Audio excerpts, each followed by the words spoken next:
Welcome, Algebra 2. Let's take a look at Chapter 6, Section 2, identifying stock market companies and defining and using the natural base E. Smart investing deals with two main concepts. Having money in the bank for your living expenses, you have to be able to pay your bills, and then investing money for when you're older. One of the best investors of all time is known as Warren Buffett. Warren Buffett, he's made billions and billions of dollars investing in the stock market. He is a very quick talker. Listen and get what you can get out of it. He's got some good advice.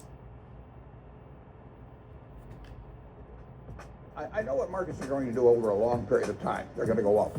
But in terms of what's going to happen in a day or a week or a month, I never felt that I knew it, and I never felt it was important. We're almost always a buyer of stocks, and we're a more aggressive buyer when they're going down. I mean, I feel much better when they're going down. I think every business should be run as efficiently as possible, and some are and some aren't. We try to buy the ones that are. I mean, I bought my first stock in April of 1942. I was 11. Pearl Harbor had happened 3 or 4 months earlier. We were losing the war. I mean, if you want to talk about a bad outlook for the country's not going to go away. The plants aren't going to go away. The people aren't going to go away. The talents aren't going to go away. The country will grow in value over time. Now, who gets it is another question. All right, so he bought his first stock at age 11. I'm definitely behind the curve. I imagine most people are. But it was during a wartime, and he still thought enough about our country as a whole to say, you know what, I'm going to invest, and it turned out very well for him. So he's looking at a long-term perspective for things. You're not going to invest money today and suddenly become a millionaire or a billionaire tomorrow. This is a long-term game, but it is one of your best methods to take your money and turn it into more money. You're never going to make lots of money by putting your money in a bank. Putting money in a bank is great because you need money to live on, pay your bills, but it's not meant for your retirement as you get older. This video here will talk about some basic stock market ideas. There's a lot to the stock market. They just try and make it as simple as possible. There's plenty to learn. Before you would ever invest, you would want to do your homework, do some research, and try and see what you can learn before just jumping in and throwing money at the stock market.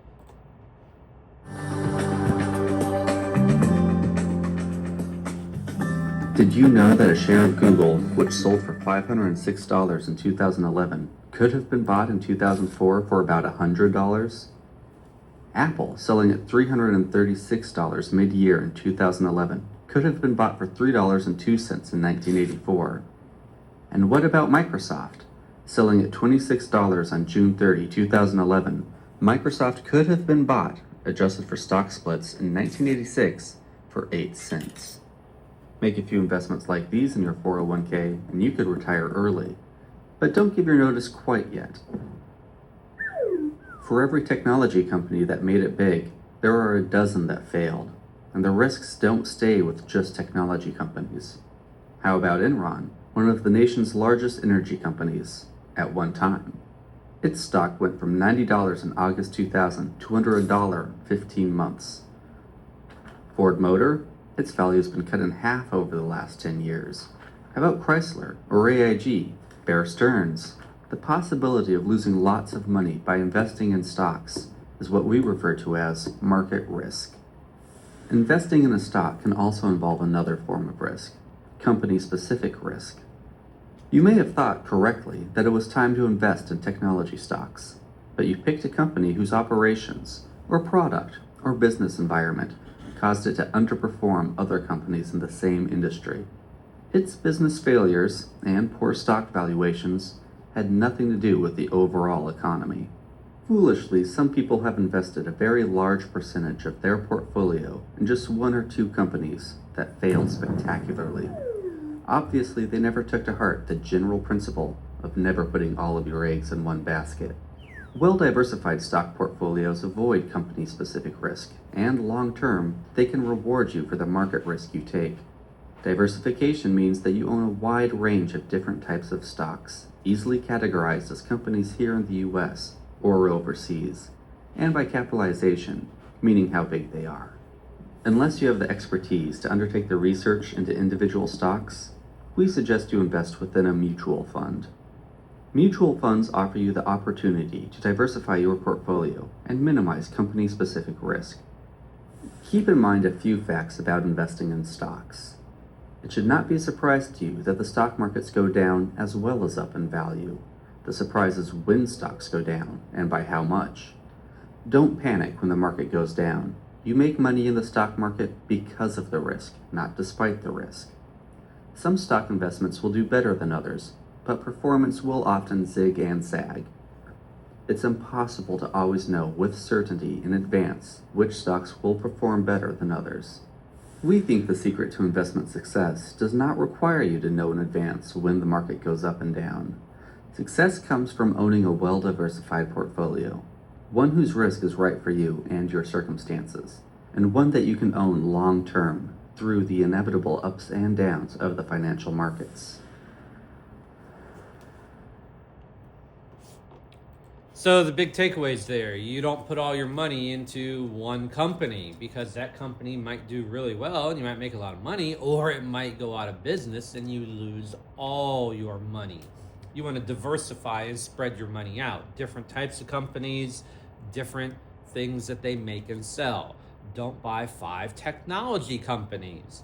They tend to trade the same way. When one goes up, they all go up. When one goes down, they all go down. You want to spread it out. Have different types of companies. Have your money spread out among different places. Don't spend all your money in the stock market at one time because prices go up and go down. The general idea is when the price goes up, you want to sell anything that you've made money on. When the price goes down, you want to buy more of something. So you keep like a shopping list and say, when this price goes down and it's on sale, then I'm going to buy some more. Oh, the price went up, I'm going to now sell it and make the profit. Wherever you sell it high, minus whatever you bought it as low, that's the profit that you get to keep. And then you can always reinvest in the future. So you might ask yourself, I don't know, this sounds kind of crazy. Should I invest money? Well, let's take a look at a $1,000 investment that you put in the bank for 10 years, or maybe you put it into the stock market for 10 years. Before you decide which way to go, you ask yourself a few questions. Is it money that you can afford to lose? Or are you going to be crushed if you lose that money? If you're going to be crushed, put it in the bank. It's nice and safe. It's not going to grow much, if any, but at least it'll be there for you.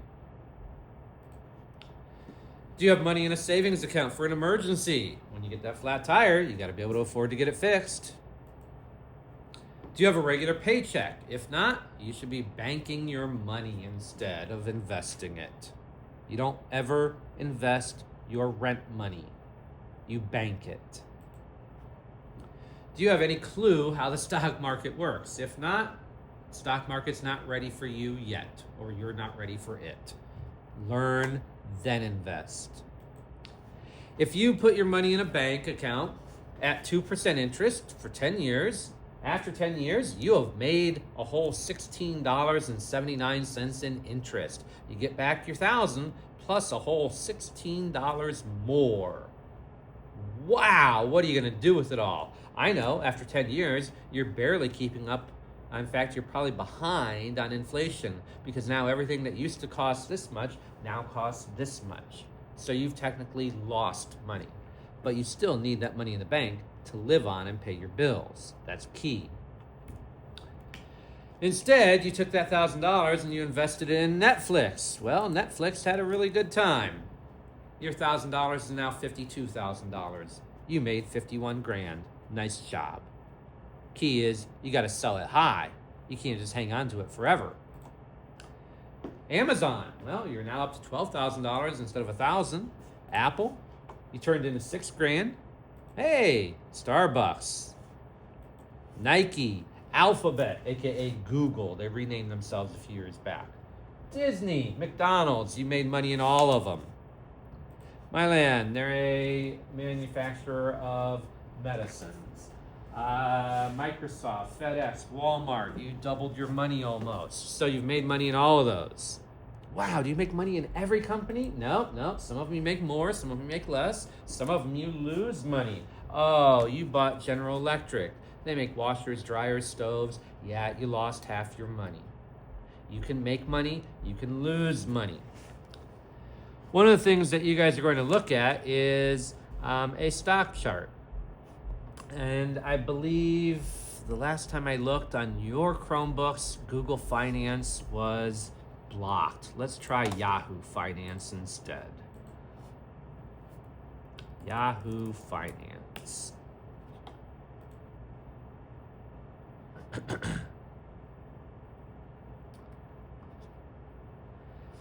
If we want to search for specific stock info, we can type in the symbol or the company here. Like, let's say I'm going to do McDonald's. MCD, McDonald's. See if we're loving it.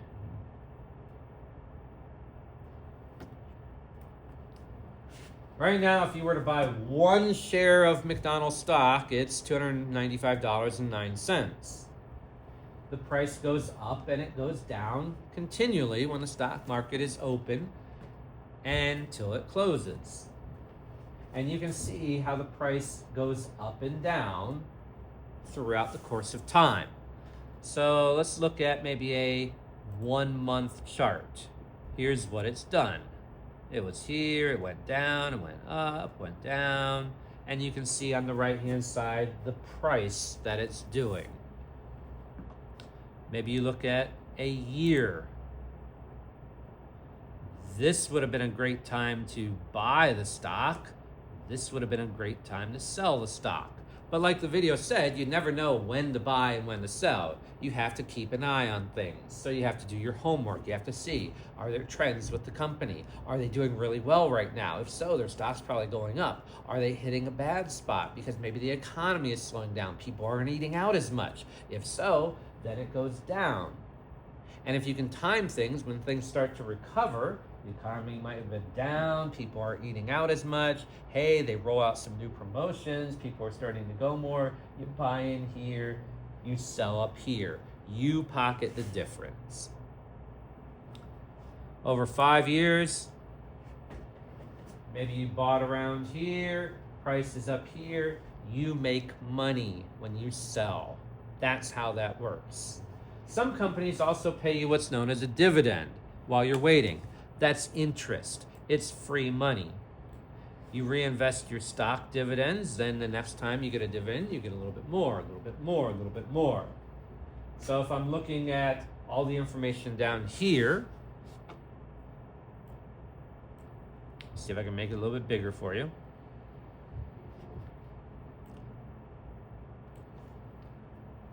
It's got our 52-week range, so the low price to the high price over the past year, 52 weeks. Volume would be the number of shares that are selling. People are buying and selling, trading hands on a typical day. 3.4 million shares of McDonald's. Somebody buys a couple shares, somebody else buys a few, somebody else sells some. It's not one person.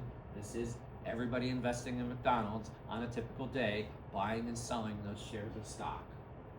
The market cap, this is $211.467 billion. The B is for billion, T would be for trillion if you see that, M is million.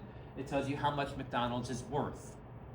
They're worth $211 billion as a company.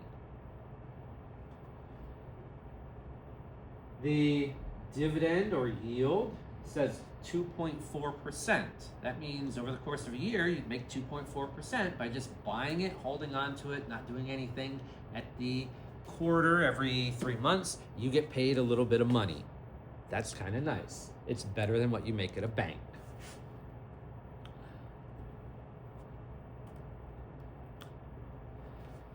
I want to emphasize that stocks can go up value greatly. I pulled up just recently the top 5 gainers. It shows how much of a percentage gain that they've had. But I also pulled up the top 5 losers. Shows how much they can go down. Their stock price is now 63 cents a share. I don't think they want it to be 63 cents a share. No company ever wants that. So stocks go up, stocks go down. That's why investing is risky. All right? Stocks are risky. It's not your rent money you're betting with. And it's not really betting, it's investing based on educated information that you gather. Before you think about investing in stocks, you should have a savings account so you can pay your bills, and you should put money into a mutual fund like they recommended in the video. Mutual funds are a diversified basket of stocks, so that way some of them might go up and do good, some of them might go down, but overall you gain. You're hoping to gain around 8 to 10% a year typically. That's a good investment. Maybe you hit a home run and get more, maybe you don't. You and your group, what you're going to do is you're going to create a Google Doc that has some information on it. First up is your name, then the name of the company that you're going to research. You'll find a logo for that company. That's a picture of like their symbol, like McDonald's, it would be the golden arches. What does the company make or famous for doing? How much is the company worth? That is their market cap.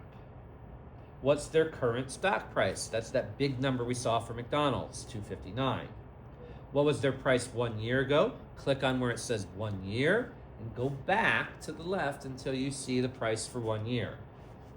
Click on 5 years. Go back along that chart until you see what is the price for 5 years. And then if they pay any kind of dividend yield, what percentage is it? Some companies do not because they're new and they're growing. Other companies that have been around for a while, they give you that dividend to try and attract investors. Take about, maybe 10, 15 minutes tops to come up with that information and share it with me when you're done. Pause your notes. Welcome back. The next thing we're going to take a look at today are irrational numbers. Those are numbers that never end, never repeat. Like 0.33333, 1/3, that repeats. I'm talking numbers that never end and never repeat. Things like the square root of 2, square root of 3, not the square root of 4. Square root of 4 is equal to 2. I'm talking about things like pi, where it goes on forever, and we don't know what the next digit is. Pi has gone out trillions of digits. It doesn't repeat. It never becomes like 0.1111111, anything like that. Quick little brain break before we look at our new irrational number. Comes out to be x equals 3, and the kid says, just a darn minute. Yesterday you said x equals 2. I'd imagine people that just begin algebra, that's kind of a sticking point. First x is something, then the next something else. It's never the same thing. X is a variable. Let's see if you get this one. Do you get the sense our playing football is irrational? Hut radical 2, hut radical 3. Haha, get it? Write this formula down in your notes. Money that is accumulating with compound interest is given by A equals P times 1 plus R over N to the NT. And I think we looked at that last class. You should have it in your notes already. What I want to do is say, let's take $1, invest it for a whole year at 100% interest.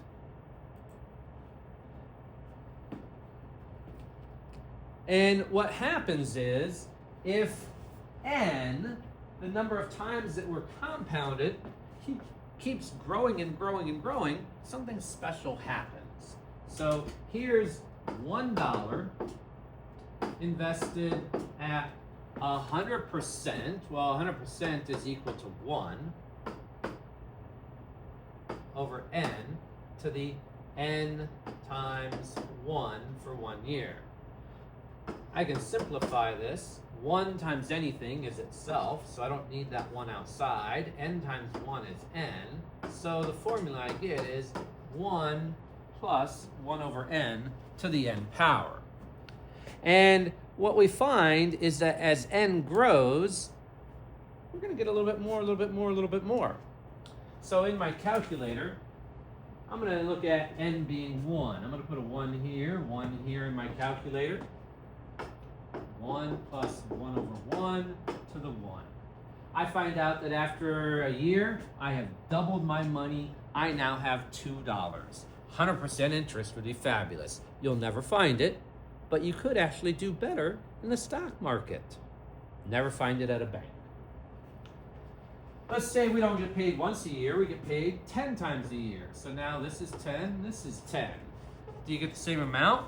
Well, actually, you get a little bit more money because you're getting paid multiple times a year, 10 times a year. Instead of one big check at the end, you're getting paid a little bit, little bit, little bit, little bit, little bit, little bit, little bit, little bit, little bit.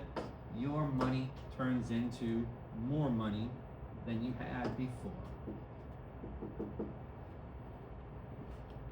If we could get paid 100 times a year, you'd get more money. 1,000 times a year, 10,000 times a year.